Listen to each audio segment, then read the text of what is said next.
Hi, thank you so much for joining me today. We're going to get started in just a couple minutes with my book talk about Invisible Blackness, but we're going to wait just a minute or two to make sure everyone joins us. Thanks for being here.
Thank y'all so much for joining me today. My name is Katy Morlas Shannon. I'm a 10th generation Louisiana native, and for over 20 years now, I've studied professionally the plantation communities in the New Orleans and area, as well as along the River Road from Baton Rouge to Louisiana. And this is my book. It's called Invisible Blackness, a Louisiana family in the age of racial passing. It's been put out by LSU Press. They have done a fabulous job. Look at this beautiful cover. I'm so grateful to them for putting together such a beautiful, beautiful book. Um, we're going to have a little bit of a time where I talk, and then afterwards we'll do Q&A. So I have a slideshow, slides to go along with my presentation. And I'm going to share that with you right now.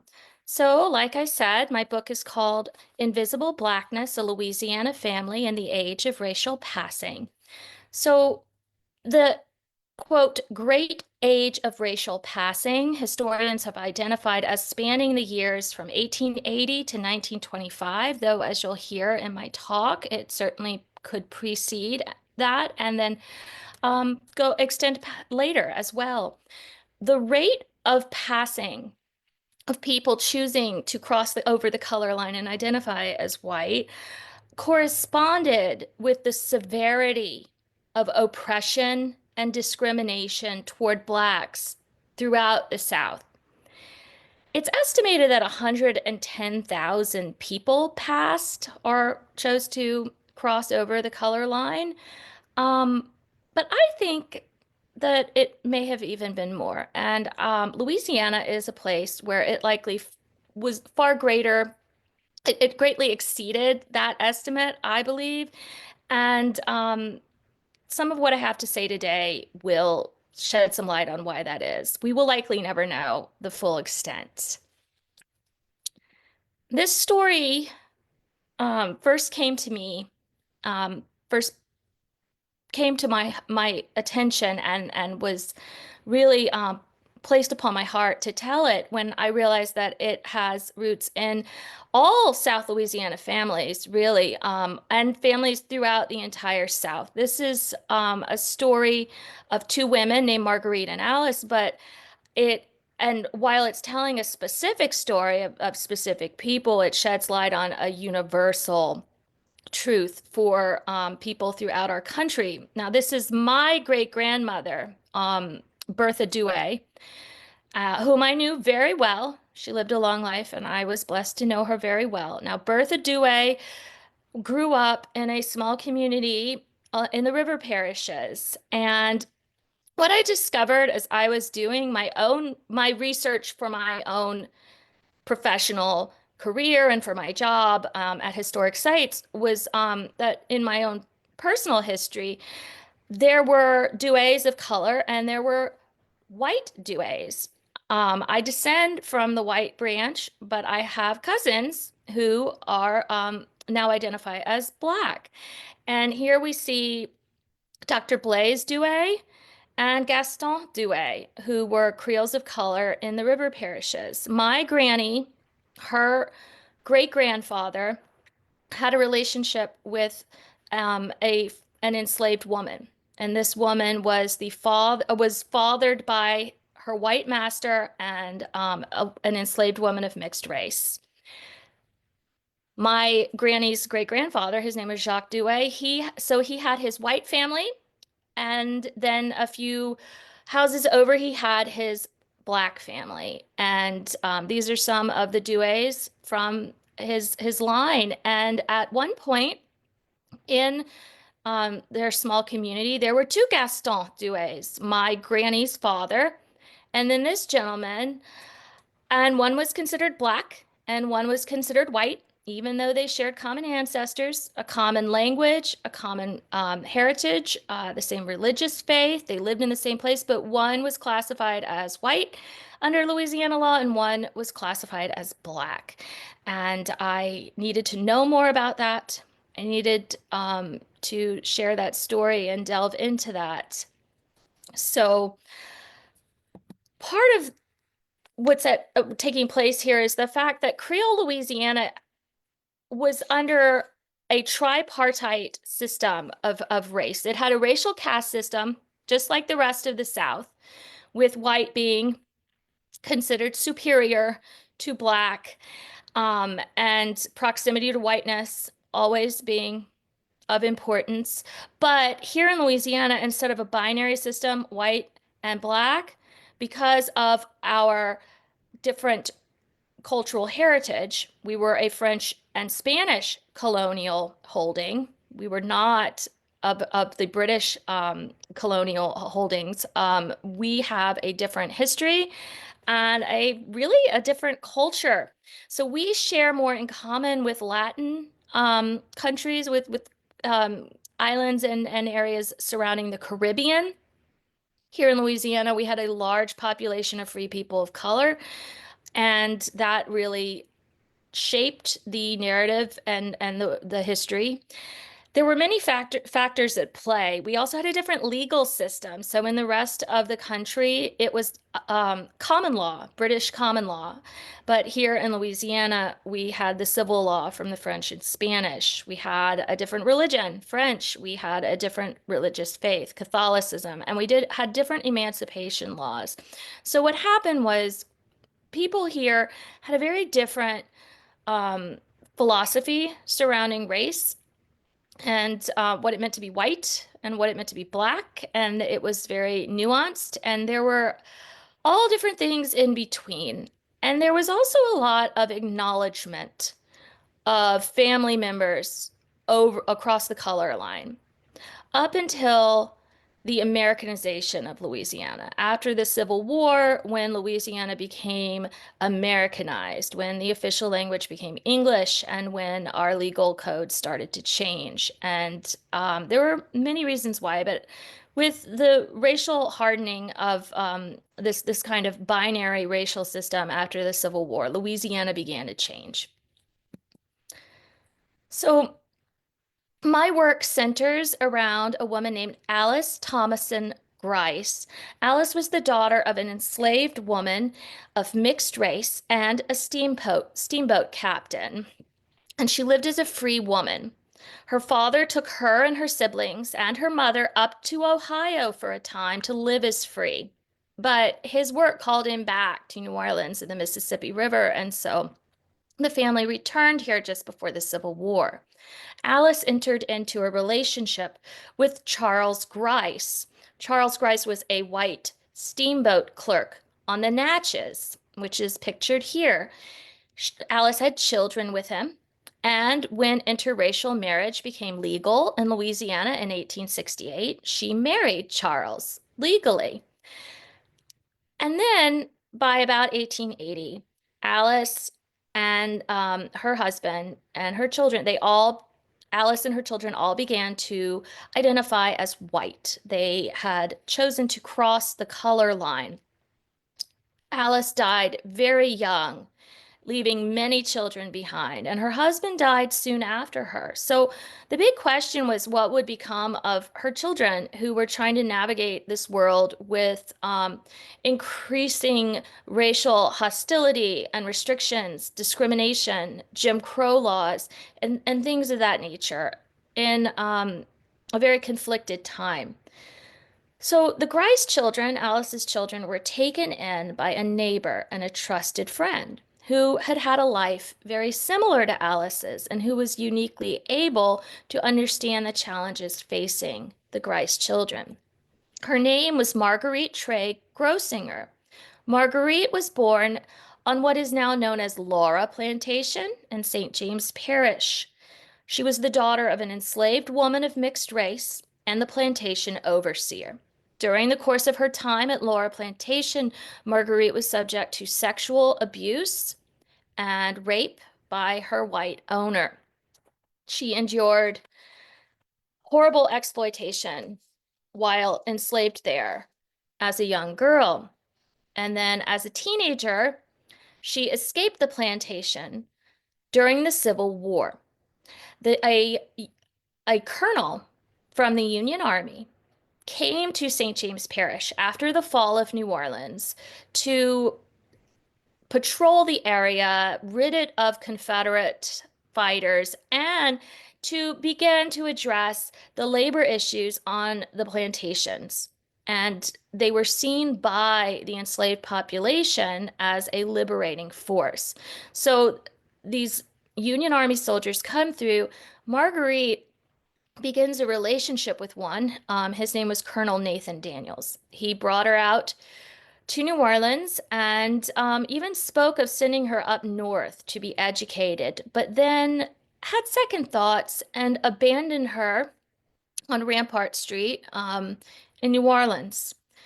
She was a keeper of furnished rooms. It was kind of like running a boarding house for many years before she married a white Hungarian immigrant named Charles Grosinger. And at which point, she decided to start passing as white. She decided to identify as white. So Alice, her friend, died, and then Marguerite took in her friend's children, the Grice children.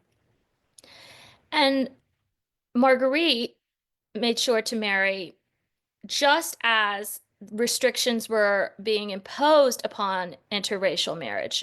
By 1894, the Louisiana state legislature forbade interracial marriage, and they were called it an anti-miscegenation law. Now, Marguerite and Alice had close friends named the Galls and the Forestalls. In fact, they were witnesses at Marguerite's wedding. Georgina and Marie were sisters. They were the daughters of a free woman of color and white men. In fact, their grandmother had been a free woman of color who came here during the revolution in Saint-Domingue in Haiti. And she owned a home. They were literate and well-educated and owned property. So this is their Dumaine Street home in the French Quarter. It still stands today. And Georgina and Marie grew up in this house. Their mother had inherited it from her mother. So we're talking about multiple generations of women, free women of color who owned property and were educated. Georgina also married a Hungarian immigrant. His name was Alexander Gall. He was a captain in the Union Army during the Civil War. Marie would marry a man named William Forstall.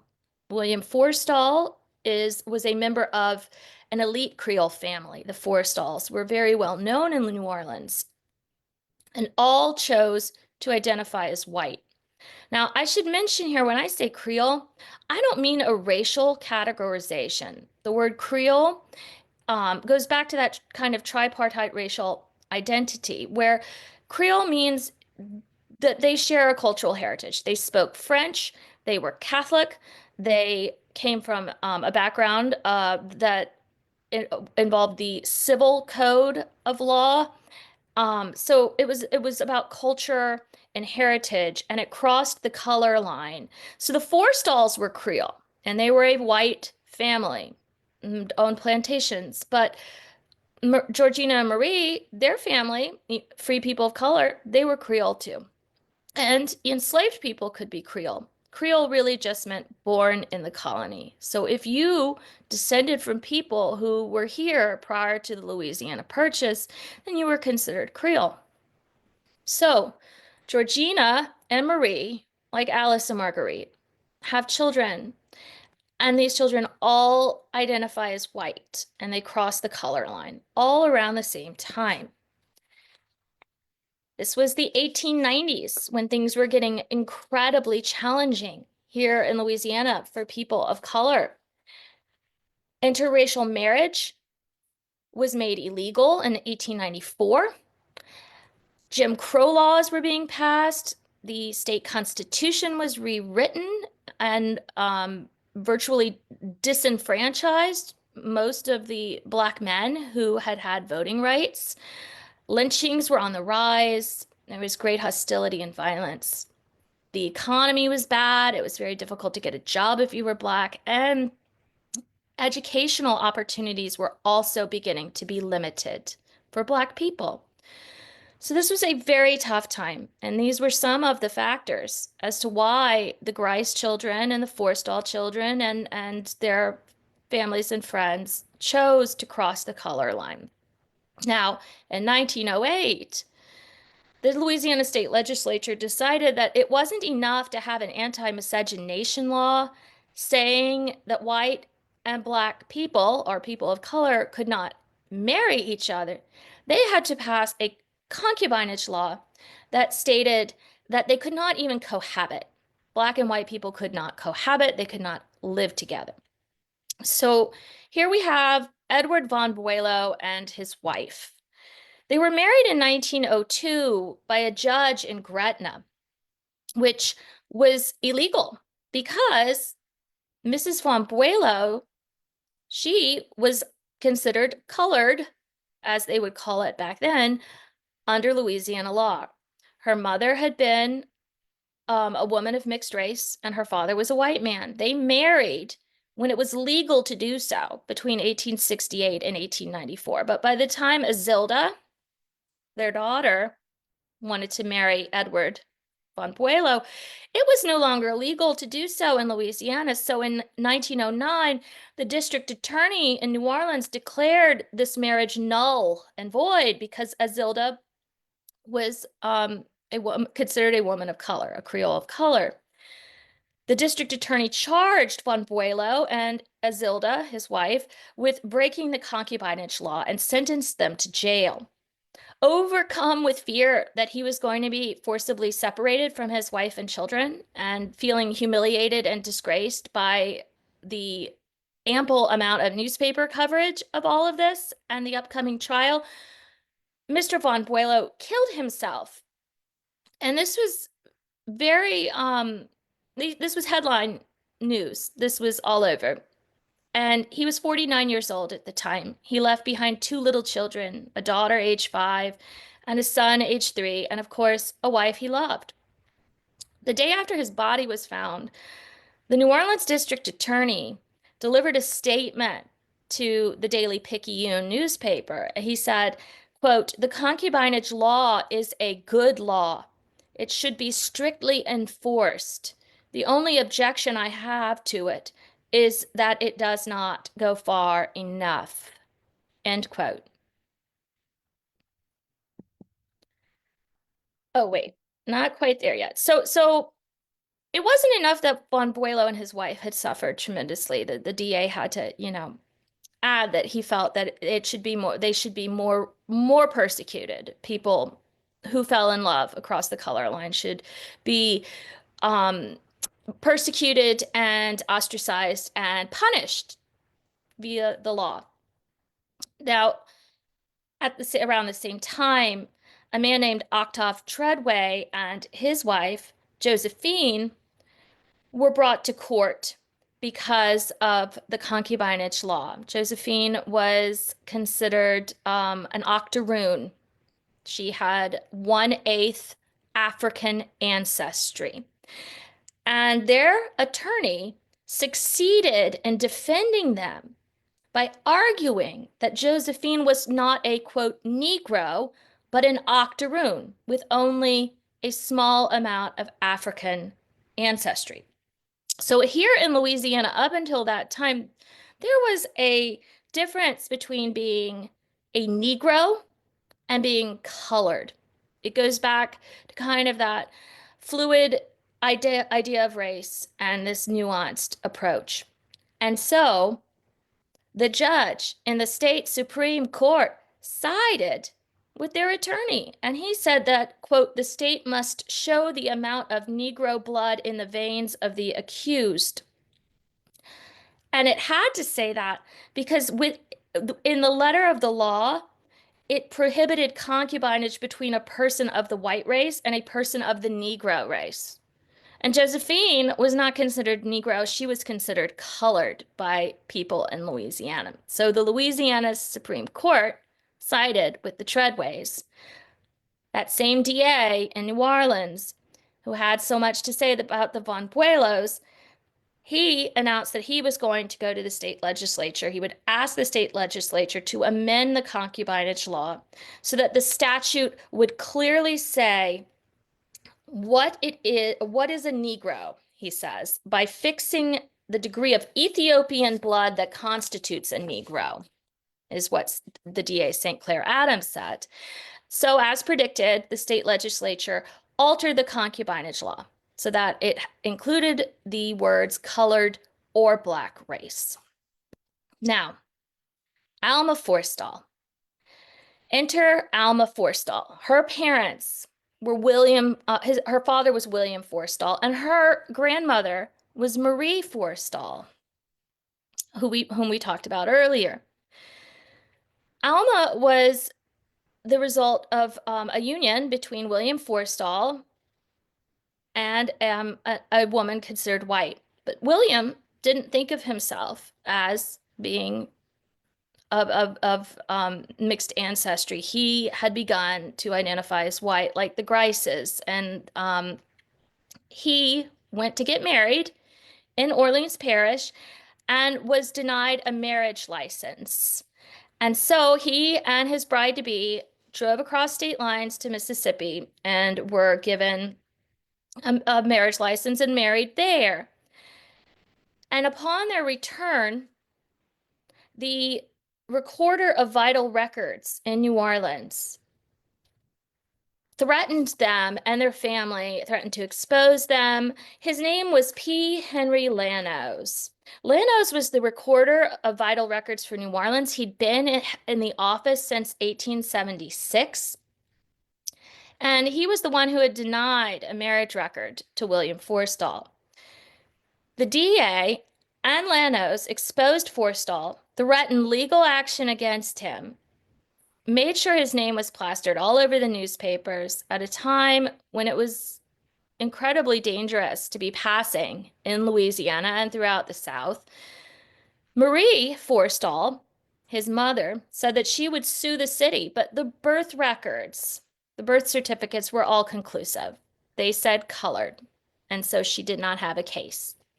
Now, when Lanos went to the press about this was the statement he issued. He said, I have been in charge of these records since 1876, and it would be impossible for me to estimate how many such marriages I have prevented.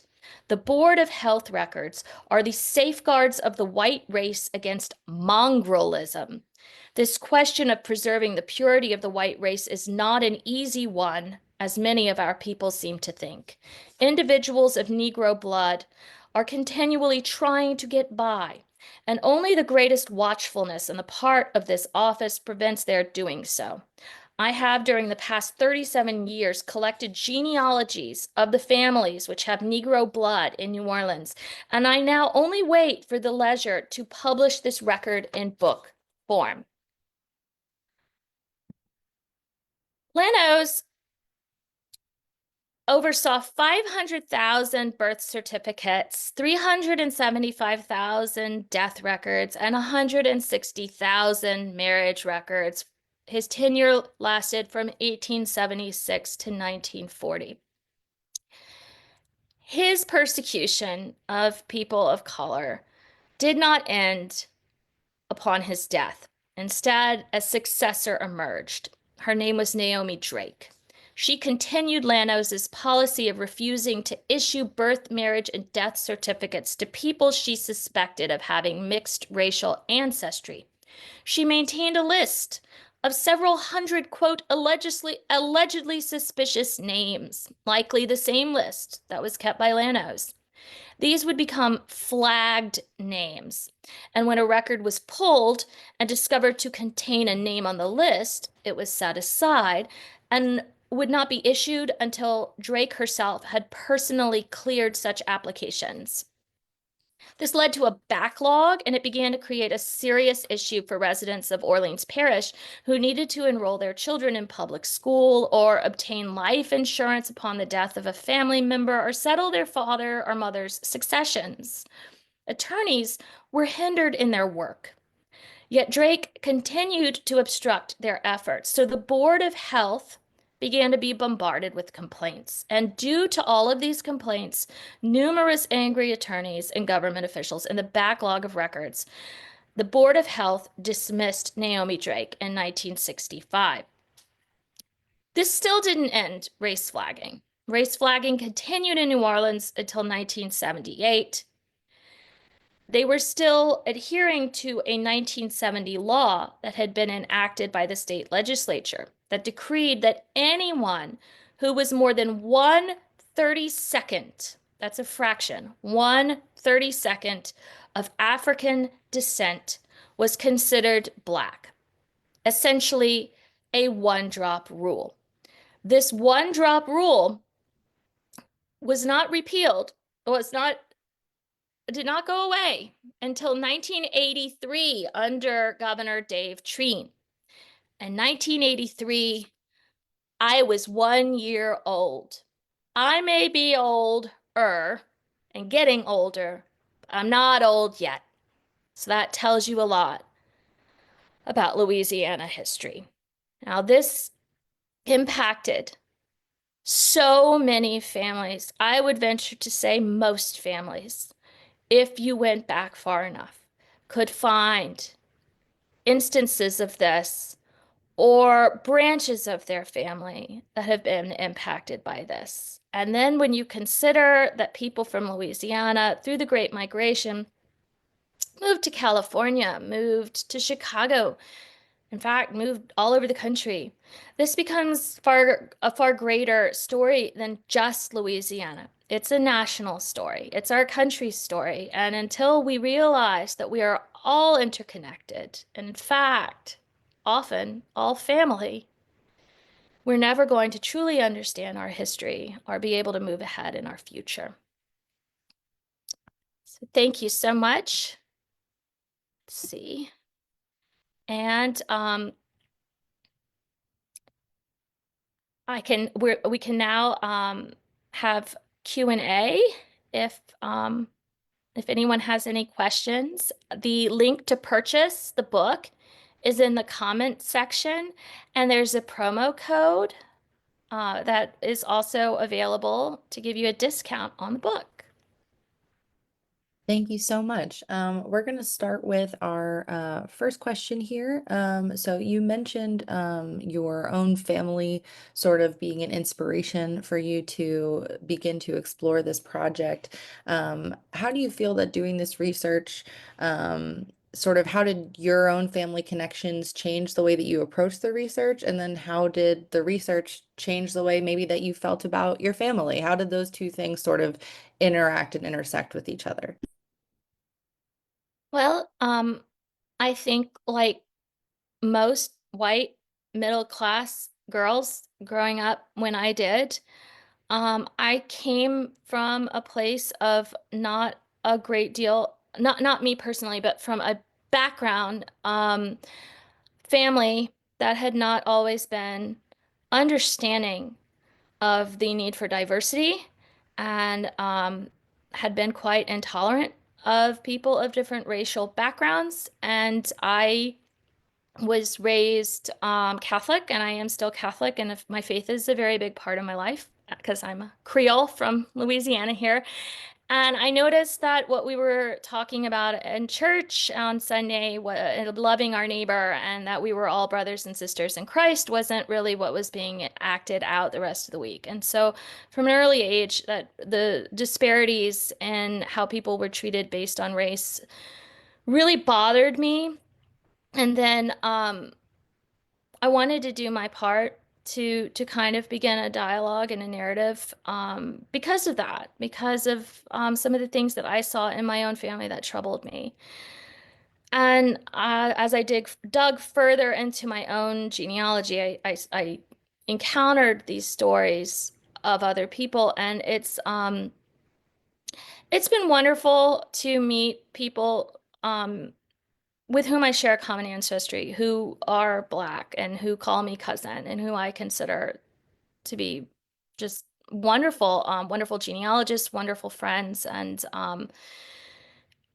yeah, so I think that we are all still grappling with questions of race and ancestry and heritage. And obviously, our country is still in the throes of this today, and it's both personal and collective. And I've experienced both of those things.